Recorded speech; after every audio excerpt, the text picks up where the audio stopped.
अब की 22 में अब की 22 में साइकिलिया मोदी के छाती पर दौड़ी।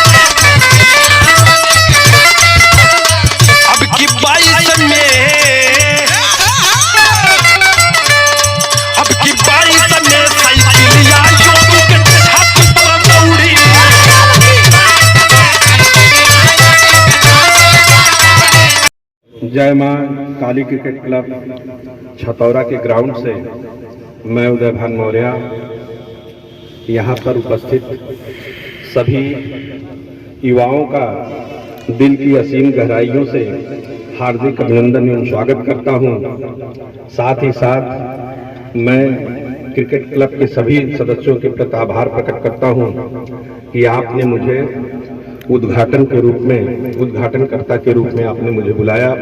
इस लायक आपने समझा कि मैं भैया को बुला करके क्रिकेट मैच का उद्घाटन कराऊं।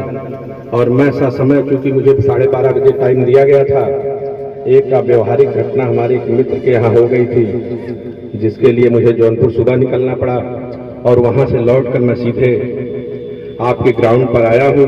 इससे पहले मैंने माँ शीतला माता चौकिया के पास एक क्रिकेट का उद्घाटन था, मैं वहाँ किया, वहाँ के बाद सीधे आपके पास आया हूँ। दोस्तों, मैं बताना चाहता हूँ कि कुछ मुद्दों के साथ मैं इस विधानसभा के चुनाव में आया हूँ। दोस्तों, आज के समय के पहले मैं 7 नौकरी छोड़ के आया था, जिसमें 2 बार राजपत्रित अधिकारी हुआ। मुझे उम्मीद थी कि मैं समाज के हित में कुछ काम कर पाऊंगा, लेकिन समय सापेक्ष मुझे ज्ञात हुआ, क्योंकि मैं एक राजपत्रित अधिकारी था, मुझे लगा कि मैं जौनपुर की जनता की सेवा नहीं कर पाऊंगा इस पद पर बने रहते हुए। लिहाजा मैंने पद छोड़ा। मैंने निर्णय लिया कि मैं जौनपुर सदर विधानसभा 366 से समाजवादी पार्टी के दामन में जाकर के चुनाव लड़ूंगा। और उसी उद्देश्य के साथ मैं जौनपुर सदर विधानसभा 366 में उतरा हूं और दिन रात में परिश्रम करके आगे बढ़ने का प्रयास कर रहा हूं। मैं आपको बताना चाहता हूं कि यदि राष्ट्रीय नेतृत्व माननीय श्री अखिलेश यादव जी का आशीर्वाद मुझे प्राप्त होता है और मैं सदर विधानसभा 366 का प्रत्याशी बनाया जाता हूं, तो मैं जमीनी स्तर पर काम करने का प्रयास करूंगा।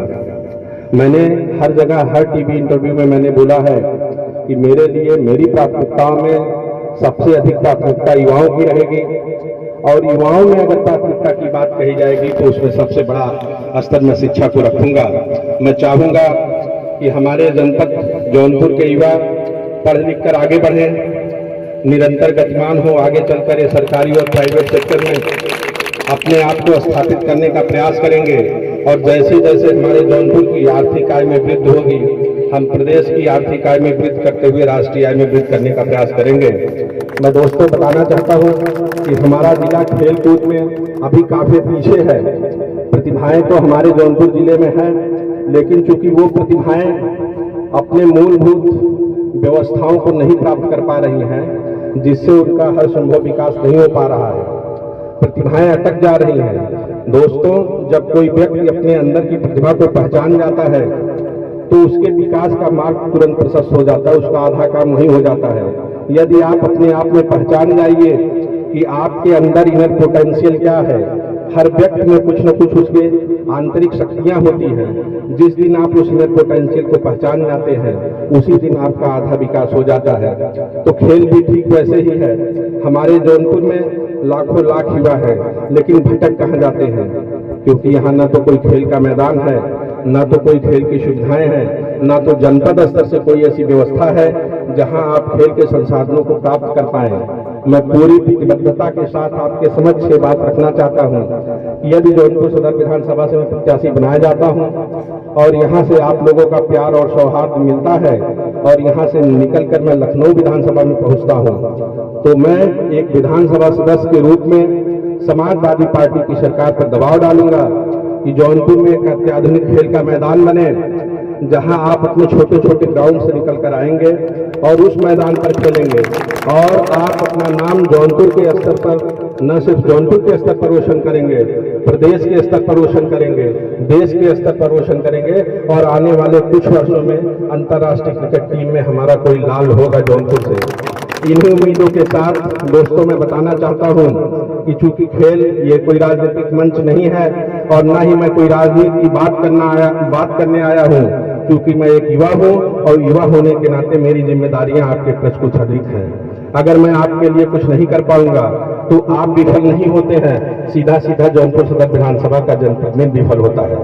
मैं जमीनी स्तर पर काम करूंगा दोस्तों, मैं संविधानवाद की बात करूंगा, क्योंकि संविधान बनाना आसान होता है, देश के लिए नियम और कानून जो बनाए जाते हैं वो आसान होते हैं, लेकिन उन नियमों और कानूनों को जिस दिन आप जमीनी धरातल पर उतार देंगे उस दिन आपको विकास दिखने लगेगा।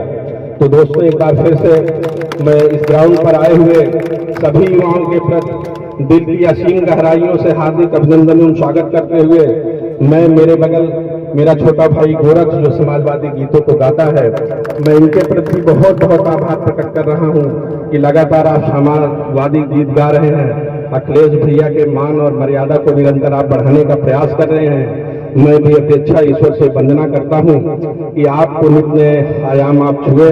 साथ ही साथ एक बार फिर से मैं छतौरा के सभी ग्रामवासियों के प्रति आभार प्रकट कर रहा हूं कि आपने मुझे यहाँ बुलाया, इस स्तर का मुझे माना, अपना छोटा भाई बड़ा भाई समझा कि हमें बुला के अपने क्रिकेट मैच का उद्घाटन कराया। धन्यवाद। जय भारत, जय भीम, जय समाजवाद।